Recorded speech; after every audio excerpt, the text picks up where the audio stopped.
Welcome back to the Pool Pro Podcast. Take your pool water quality to the extreme by listening to today's episode. You're not going to want to miss it.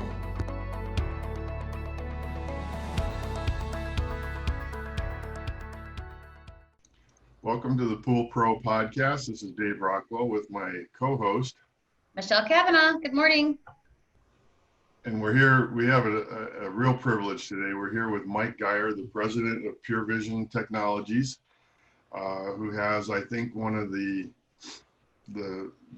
most breakthrough products that I've ever come across in 30 years in the pool industry. They're literally changing people's standards of what they expect out of the water in their pools. And MIke is very much on the cutting edge of taking water quality to the extreme. Good morning, MIke. Good morning. Morning, Appreciate MIke. you guys having me this morning. Good morning, Michelle.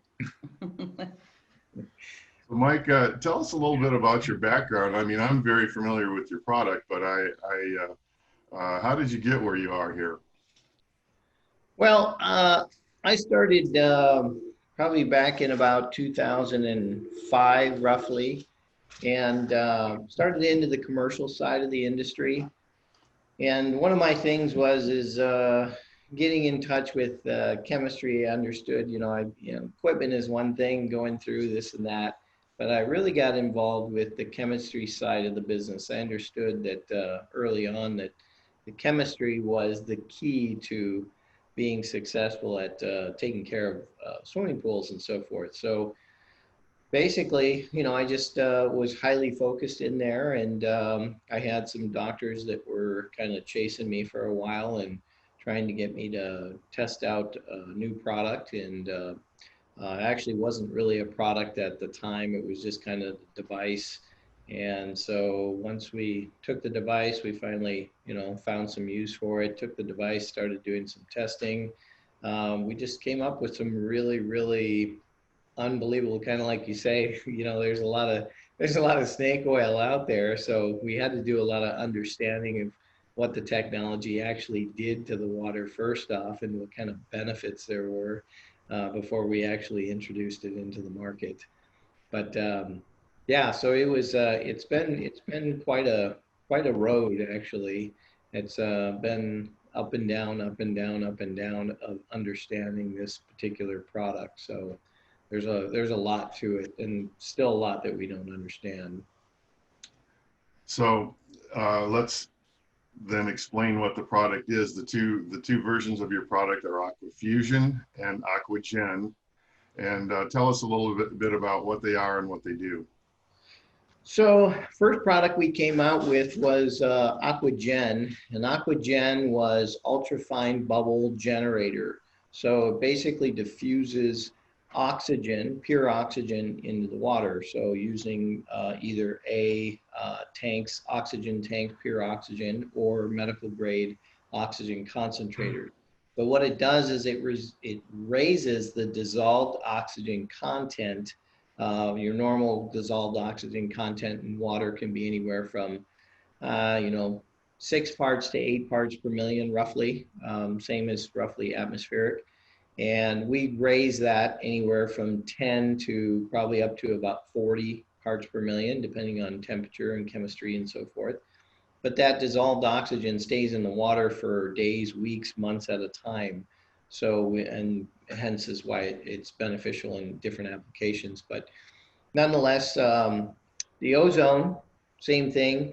When we dissolve it, of course, it's 3 oxygen molecules. So when we run it through our device, it's a different type of setup, a little bit more hardy to take on the ozone. And we dissolve that in there. Same thing. It's very, very small, stays in the water a lot longer. You don't get the off-gassing and so forth like you do for traditional. And it just does a fantastic job of clearing up the water. So, of course, there's a lot more to it than that. But ultimately, the key factor is the size of the bubble that we create is 1/10 of a micron versus your typical ozone bubble going through a venturi is about 10 microns.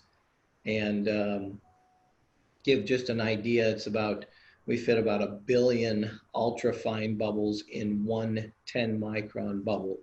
So you can see it's just exponentially larger disinfection area. And that's the reason that that's important is because ozone needs the surface area of the bubble to contact pathogens, viruses, all the wonderful things that ozone takes out of the water. It has to be in contact with them. So it's like if you put a virus into, imagine a bucket of big rocks, gravel, or imagine sand. How much more of the surface area of the virus is being attacked by the ozone. And that is really one of the keys that I found that why this product just takes ozone up to a whole new level. Correct, correct. So when you look at the size of bacteria, this is kind of neat, is bacteria goes down to about 1 micron. And the size of the bubble that we create is 1/10 of a micron. So it's exponentially smaller than the size of bacteria. So, and then all the other microorganisms that we're dealing with in swimming pools like crypto are about 4 microns. So it's exponentially smaller than that versus your normal 10 micron bubble that you're trying to disinfect or oxidize those microorganisms with. And the microorganisms we're talking that are that small are the things that we've talked about in our filtration series, that they go right through the filter. They're very hard. They can't be removed from the water by the filters that we have available to us today. One of the things about, I worked with ozone for over 20 years and came across you guys a year or two ago now, I guess.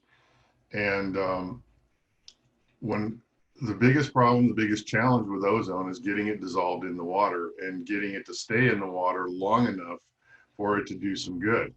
There's a myth out there that you can't build a residual of ozone in a pool, and that is a myth. If you make enough ozone and you dissolve it in the water and it doesn't get used up right away, then you have an ozone in the water. It may not linger after the pump shuts off, but while people are swimming, if you've got the right turnover rate, you can build an ozone residual in the water.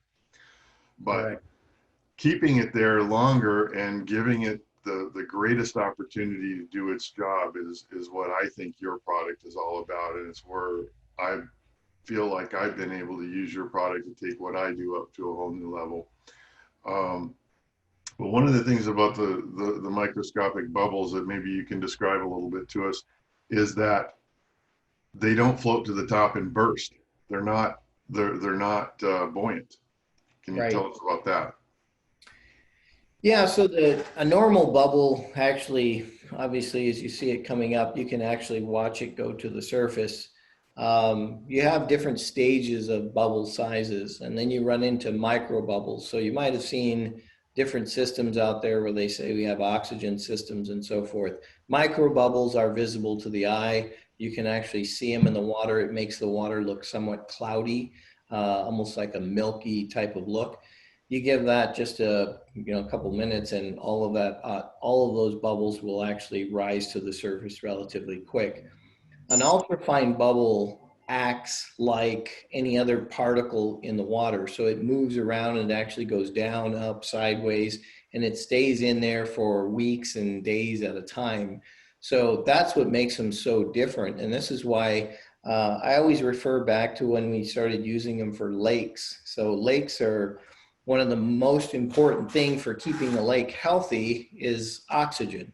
So if it's deprived of that oxygen, the lake becomes acidic. So when we add this oxygen to the lake, the bubbles are so small, they kind of just move out into the lake and they stay in the water for days. So they kind of just continuously work and work.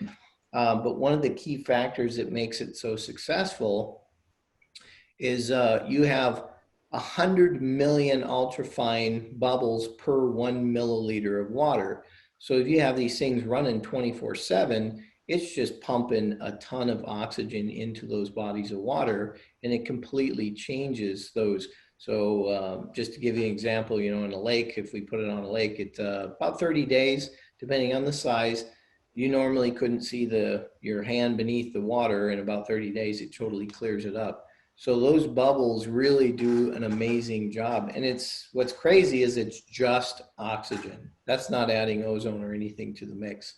Of course, ozone is powerful. It can do a good job, but you have to have the right amount of it so you're not harming any type of wildlife and so forth. Yeah, you don't want to take the good stuff out of the water. Correct. But now there was an article it talked about some studies being done in the University of Michigan that they're using this technology with ozone and oxygen to clear lakes and ponds that are completely choked with farm runoff, fertilizers, pesticides, and so forth. They're able to clear the water, but with repeated treatments, the ozone will actually remove the pollutants, the pesticides, the fertilizers that are causing the problem in the first place. So you can actually turn a body of water completely around. Yep, absolutely. We've had a couple instances with that in actually other countries as well, where animals were coming up drinking the water and they would basically just die. So adding just the oxygen to the water, it actually cleared up the water and it got rid of those different bacterias and so forth. But there's also a process there to it. Just because you add oxygen to the water, Mother Nature steps in and she uses your ultraviolet light to help out with that process. So it's not just the oxygen that's doing the work. It's actually allowing the lake to come back to being natural again, but it's balancing it out using Mother Nature as well.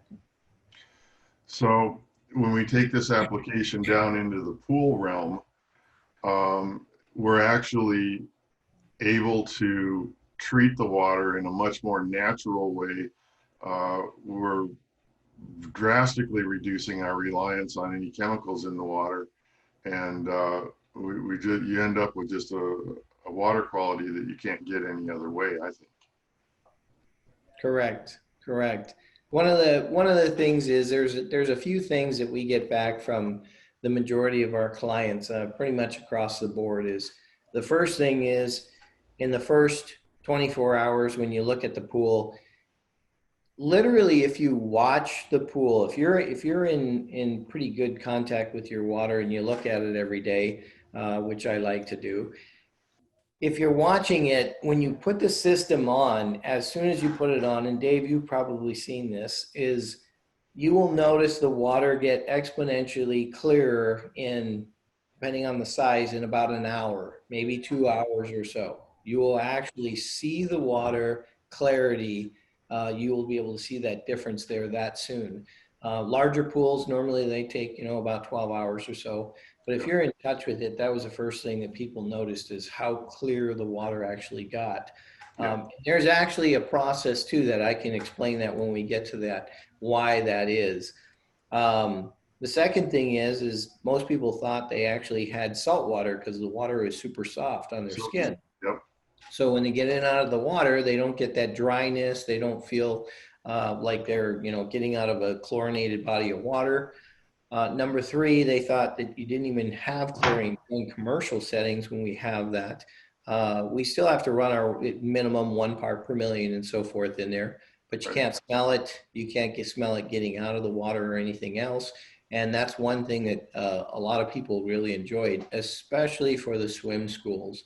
So the kids at the end of the year, normally they come up to the instructors and go, "Oh my gosh, you guys quit using chlorine in here." And they're like, no, we use chlorine. They're like, "Well, my kids, I don't have to put lotion on them like I used to, and your skin is so soft." And it's like, that's incredible. So even the instructors didn't have to use lotion. So their lotion went way down. Yeah. So and that's due to a couple of the properties that ozone has. Number one, it's a microflocculant. It gathers things up into big enough chunks so they can be filtered out. But the other thing is ozone and chlorine work together really well to eliminate any kind of chlorine byproducts, especially the ones ammonia-based from sweat, snot, urine, that sort of thing. And so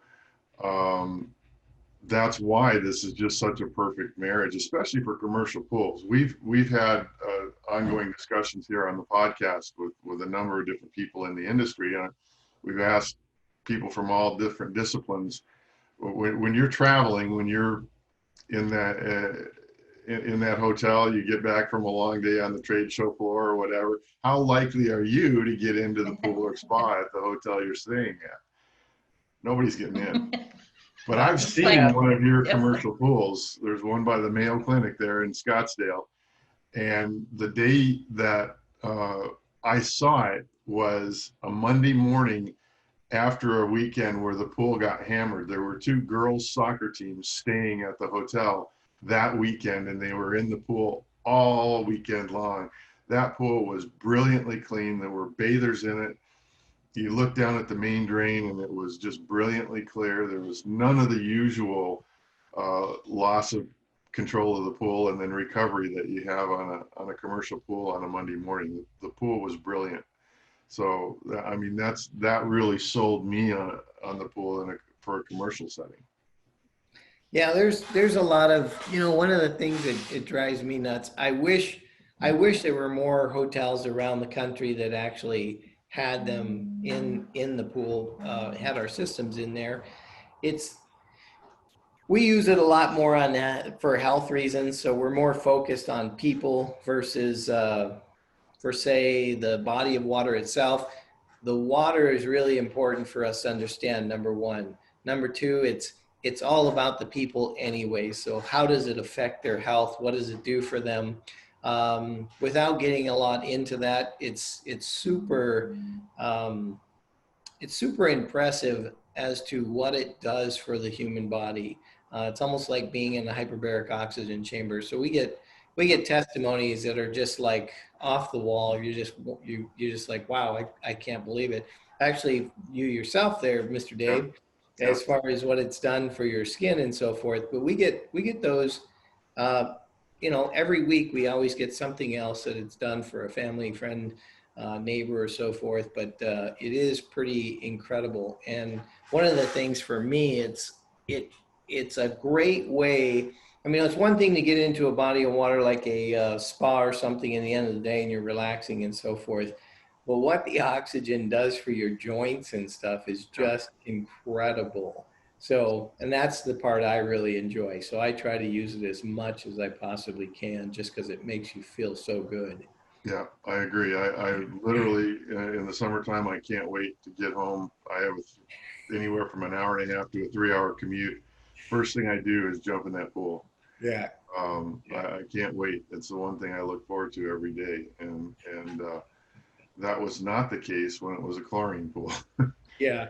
The other thing about my pool, my wife has asthma. She was unable to use the pool when it was a chlorine pool. Her lungs would shut down and she'd have to get out within 10 minutes of when she got in. Really? She can be in that pool now for 5 hours at a time and with no ill effects whatsoever. So that tells me, that brings back another thing that came up on the podcast a few weeks ago. We were talking with Ken Post from Councilman Hunsaker, is a commercial pool designer. And he said something I think was pretty profound about our philosophy here in this country about the way we treat water. He goes, Europeans look at treating pool water as if it were drinking water. We look at it like it's bath water. We treat it like it's bath water.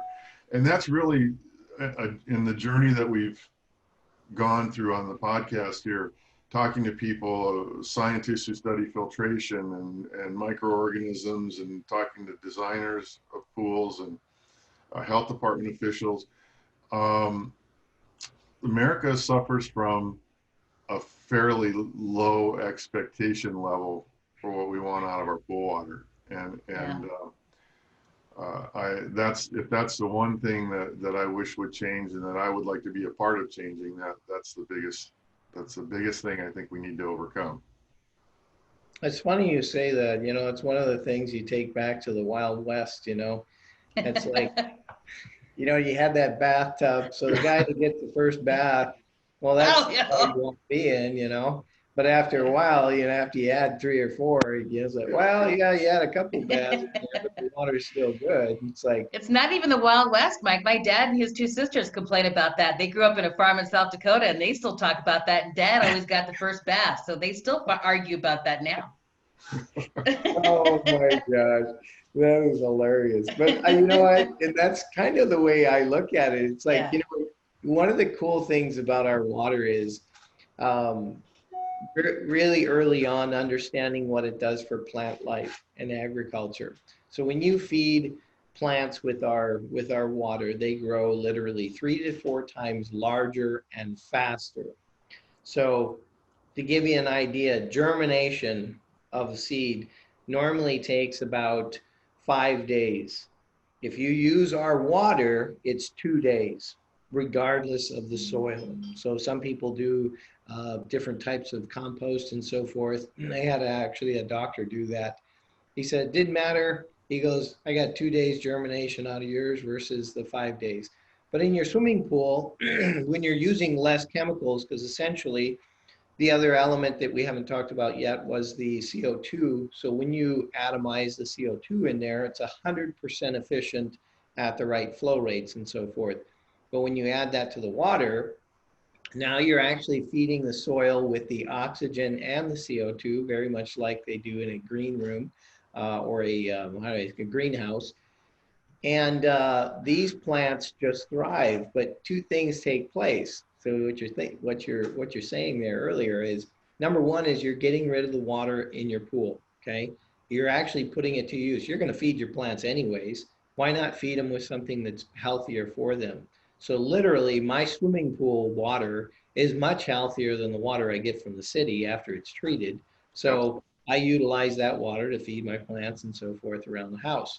And then that way, my body of water actually stays fresh. My TDS is much lower. It's healthier for my family. I've got, 7 grandchildren. They all have some sort of skin issue and so forth, eczema, psoriasis, something.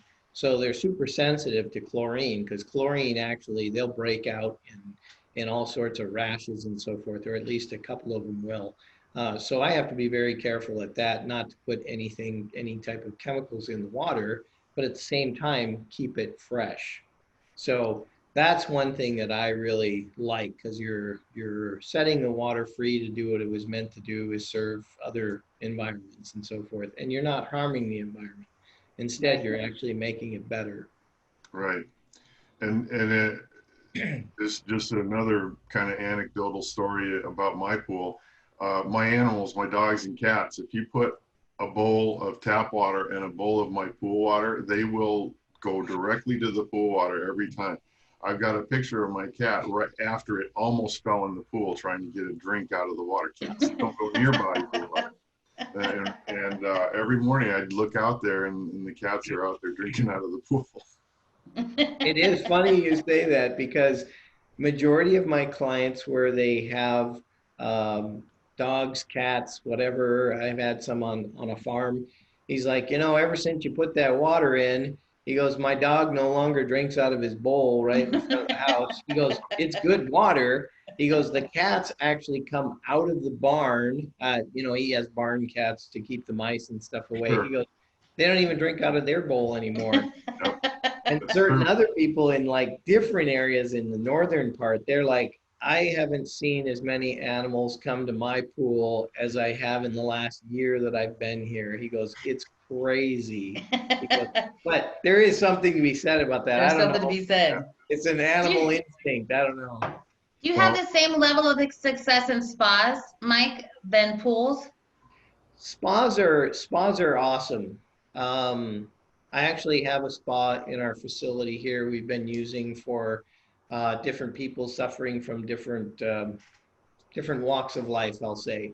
And we set it up here. We set it up at body temperature. So we keep the spa at about 97, 98 degrees in there. It is absolutely incredible what you'll see people suffering from different things. We'll have them hobbling, barely walking in here, and they will get out of that hot tub and walk out on their own, no problem. You know, and it sounds funny. It's like, wow, it's a miracle. No, it's it's just your body, really. Yeah. It's providing it with what it needs. So it's your body healing itself. It's not like the water. Yeah, the water has a lot to do with it. Yes, I will say that. But the oxygen transfer at body temperature is absolutely amazing. When I want the best results, that's what I do.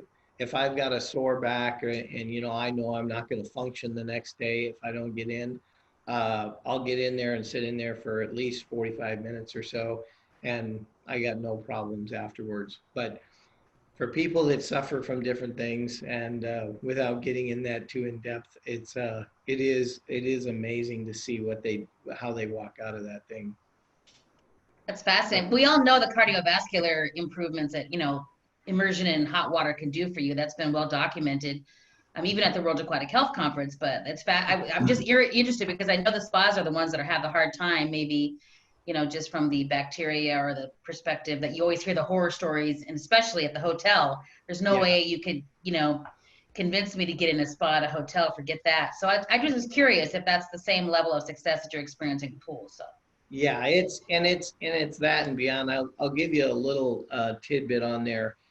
We did have one of the leading coaches, recovery coaches for pro sports teams come in, and he got in the spa for the first time.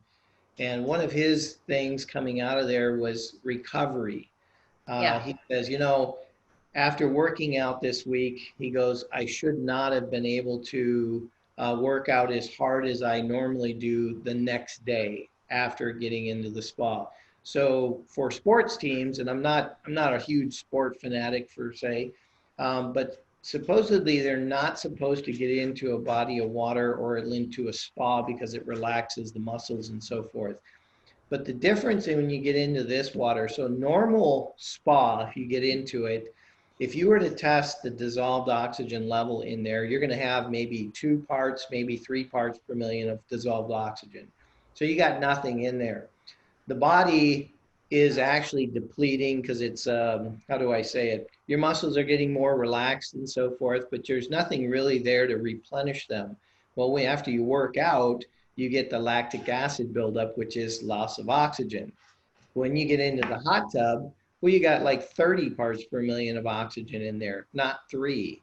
So your body is actually recovering from that. So when you get out of there, one, it's not super hot either. It's just body temperature.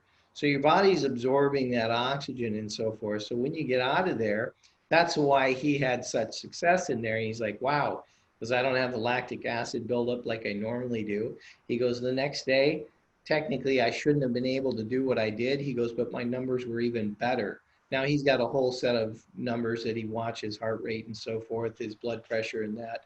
He says it was just incredible. It was off the wall or off the charts of what he was able to do. So, but we see that all the time. So that's what makes it so nice. So people with sports recovery and stuff, it's amazing what it does for them.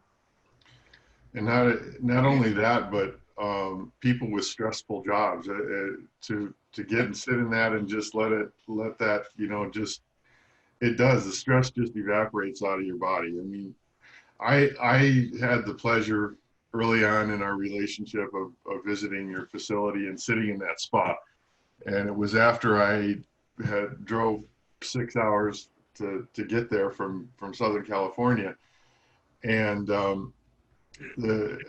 experienced exactly what you said. I went from being really sore from sitting in the truck to when I got out, I felt great.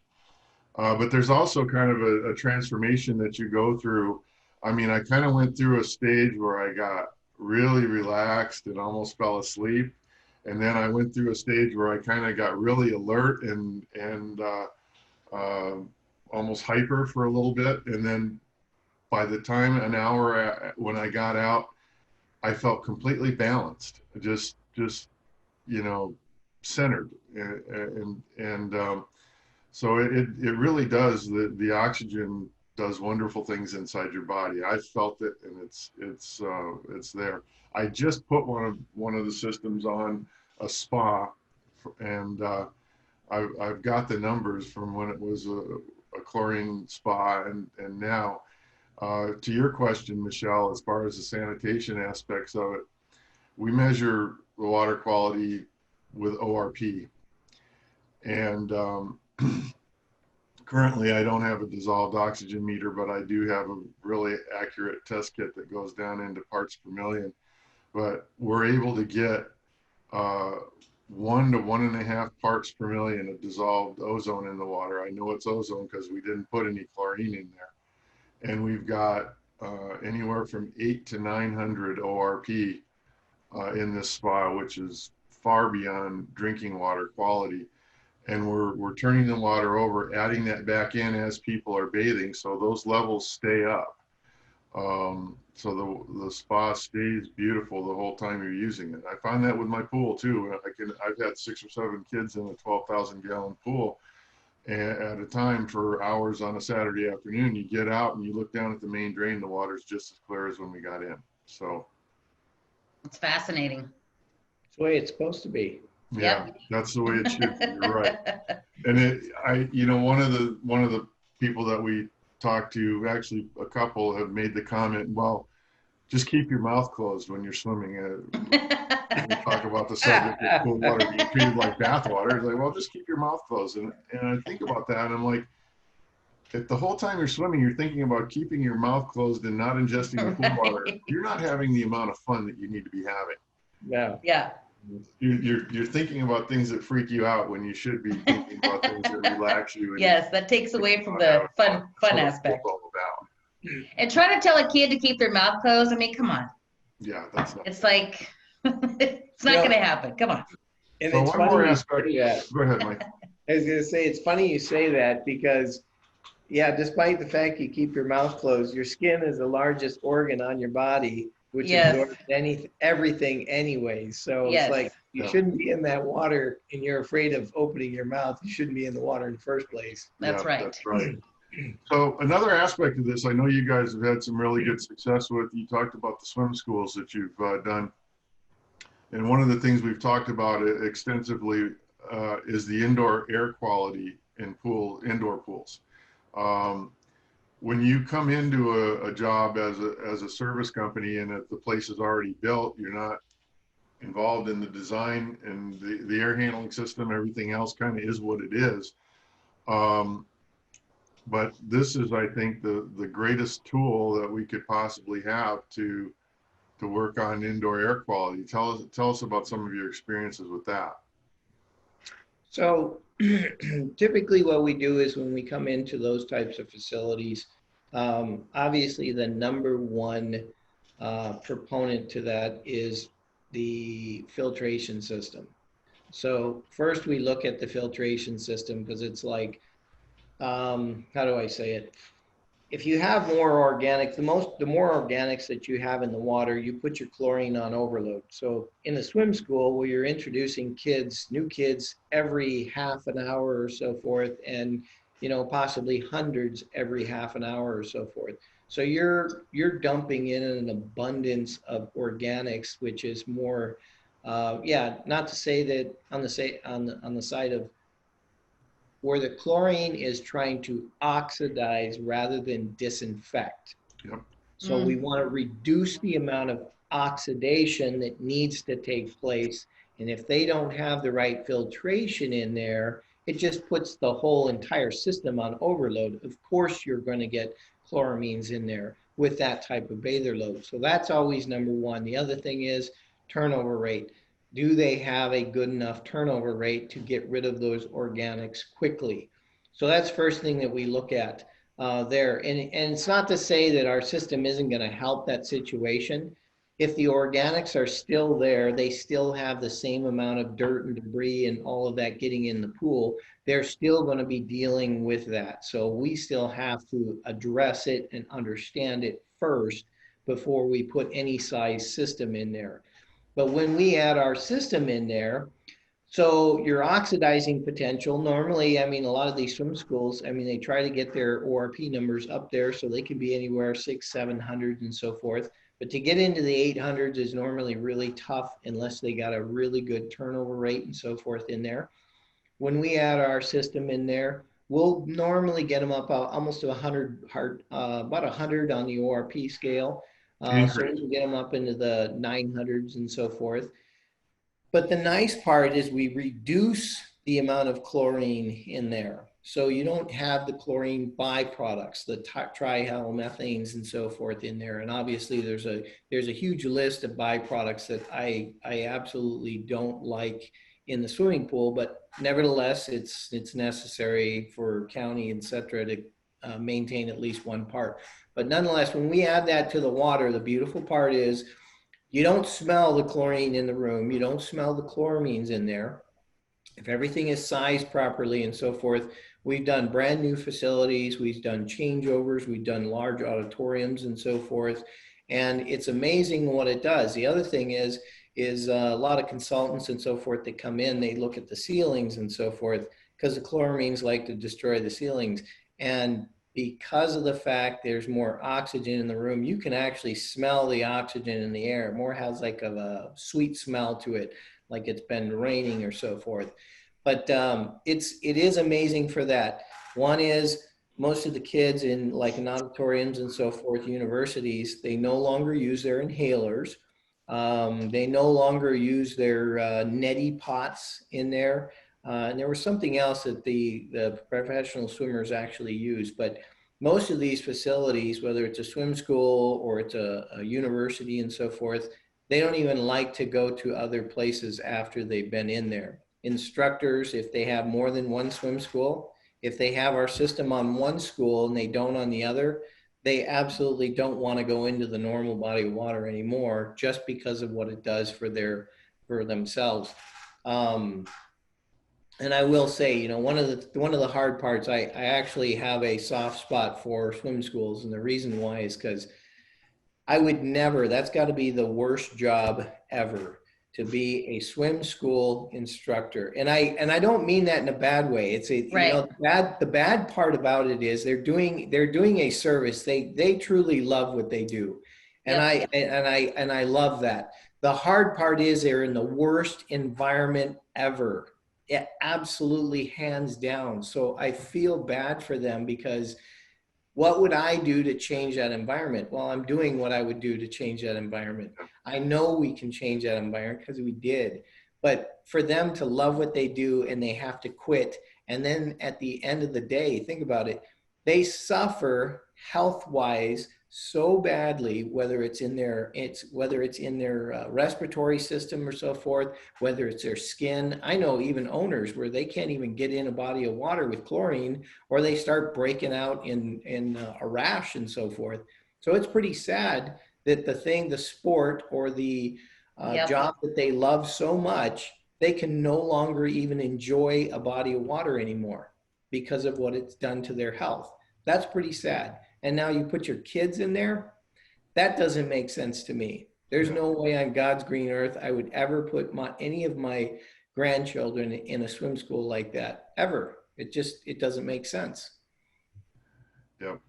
They've done a huge disservice to that industry in regards to those people and professional swimmers who have had to breathe that stuff in for years and now have breathing problems, you know, because of it. It's been a huge disservice to that group of people. I mean, it's a sad scenario for sure. They're just trying to do what they love, and here we are, you know, providing health issues for them in the long term because of us not properly, you know, managing the water or taking care of it the way we should have. Right. And it is unfortunate. I know there's a lot of things in there that come in value engineering, and they kind of just dumb things down in the pump room, but nobody really takes the time. And I don't necessarily mean this in a bad way. Maybe it's just not what they do. Nobody really takes the time to really dissect water and understand what do you need to do to really get it to that next level. And that's what I really enjoy doing. I mean, even from our systems have changed from last year, the year before that. They're constantly improving on them one way or another to further enhance that water quality and understand it to a new level. So almost every new facility we build, whether it's a residential or a commercial, we will learn something new about that facility. and the way it was designed, the way the flow rates are, you name it, so that we can improve on the next one. Always. And that's a key importance there for our systems as well. And that's, you're kind of outlining the journey that we've followed on this podcast. We've talked about what can we do to improve the water quality in the pools we swim in. And we talked with James Ambergy as a filter researcher. And he says kind of just what you said, that, I mean, it really starts with filtration. It starts with looking at filtration. And that's one of the things that's probably the last thing people look at. Filtration is just, well, I've always used DE, I've always used cartridge. Nobody gives any real serious thought. I mean, they give thought to chlorine chemistry, they give thought to possibly adding some form of assisting sanitizer like ozone or UV or AOP, but and I know you guys do this because I've seen some the pools that you do. It starts with a big deep bed sand filter and getting as much of that junk out of the water as possible, and then being able to backwash it away and get it completely out of the pool is a huge thing in the first place to start. Right. That and then of course the media is one of the big kickers there. So like you were mentioning before, different medias out there.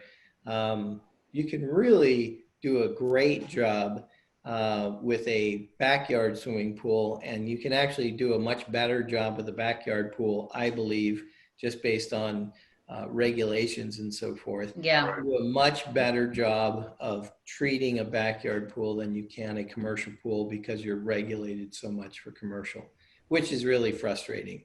But nonetheless, I just keep moving forward. We do the best. Yeah. And like you've seen, I mean, you get basically, we get to drinking water quality. Or was that one we did in Southern California, where the NTUs on that were so low it just bottomed out the meter, and yet you go to his drinking water system and it's measurable on there. It's 0.02, and then the pool was 0.01. So it's like, wow, this is a closed loop system, and it's got higher NTUs than an open loop system.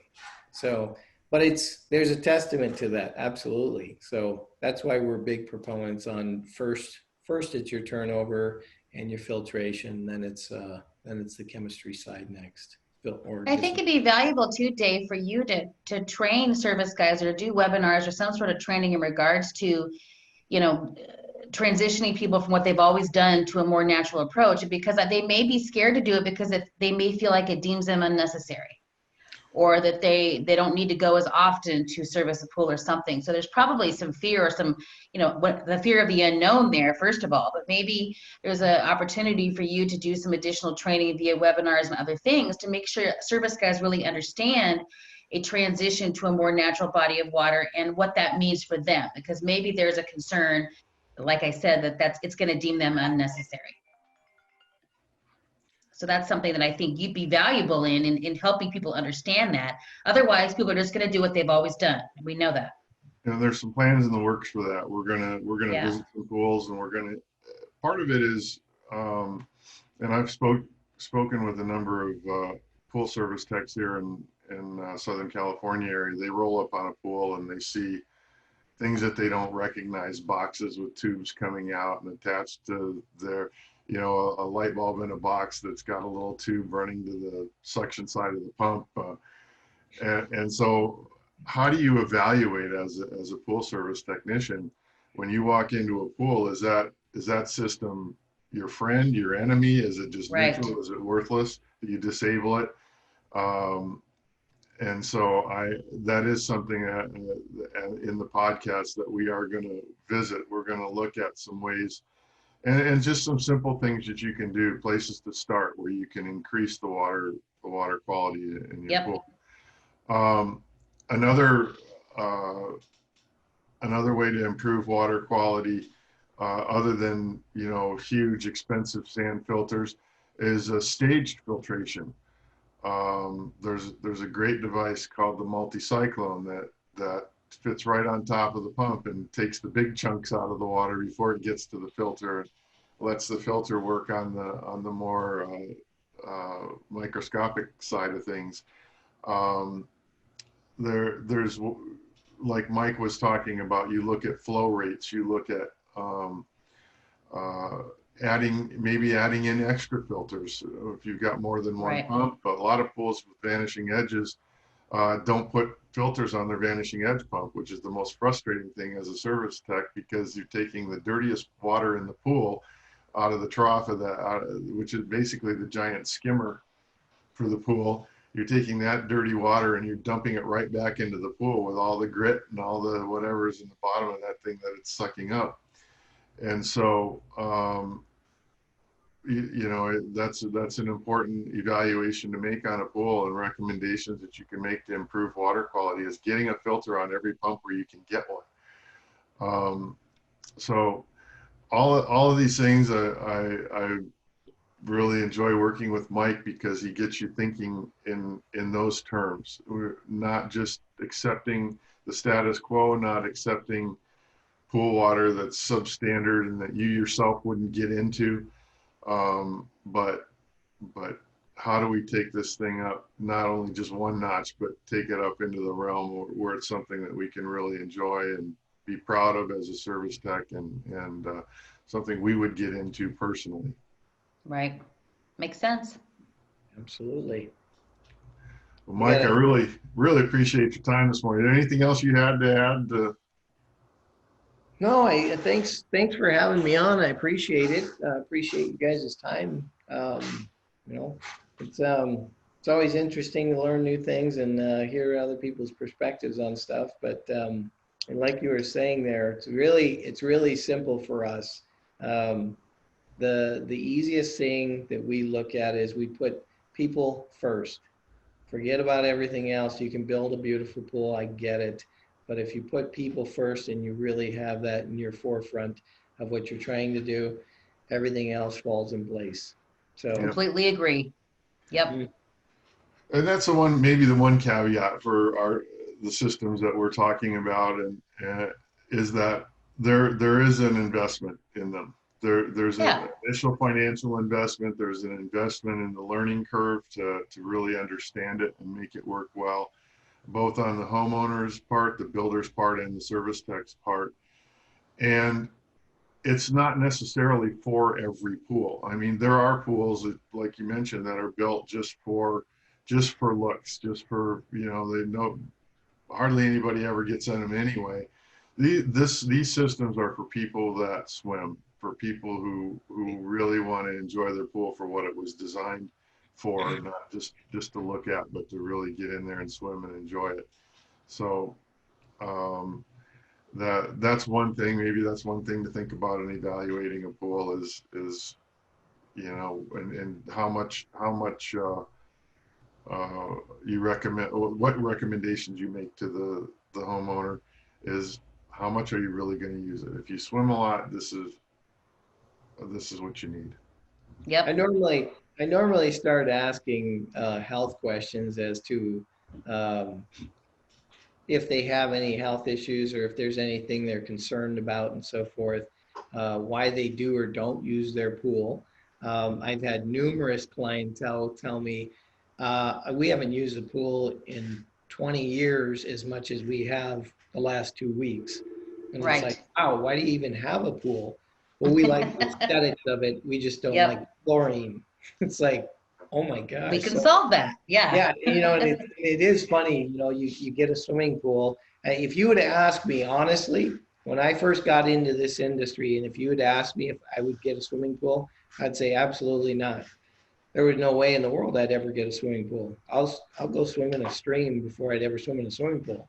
Until we started this technology, it changed my vision of understanding water. So now that we're not treating it and so forth, but it makes sense. So, I mean, Dave, honestly, you actually are one of the guys, so you got your story. I don't need to tell it, but yeah, I mean, that's what I like to hear, honestly. That just, that puts a smile on my face. So if I hear one of those every day, hey, that's good for me. Yeah. That's all I care about. And I'll tell you one thing I haven't heard is somebody that's gotten in this water and gone, it's uncomfortable. I don't like it. Tastes funny, smells funny. Yeah. That you just don't get that. It doesn't happen. No. Yeah. That's Thanks exciting, again, Mike. Mike. Thanks so much for all you do to try to keep people healthy and getting some exercise and taking care of themselves. That's very appreciated by you, by all of us that are going to experience it for sure. Absolutely. Thanks again, guys, for having me. I appreciate it. Glad to have it. It's a pleasure working with you. You as well. A new voice in the industry, a resource for all, education for you. This is Pool Pro Podcast. Build relationships and share important news as we get ready for our next backyard adventure. Pool Pro Podcast. Backyard adventures are better together. Please take a moment to share, like, and review our content with all of those that would be interested.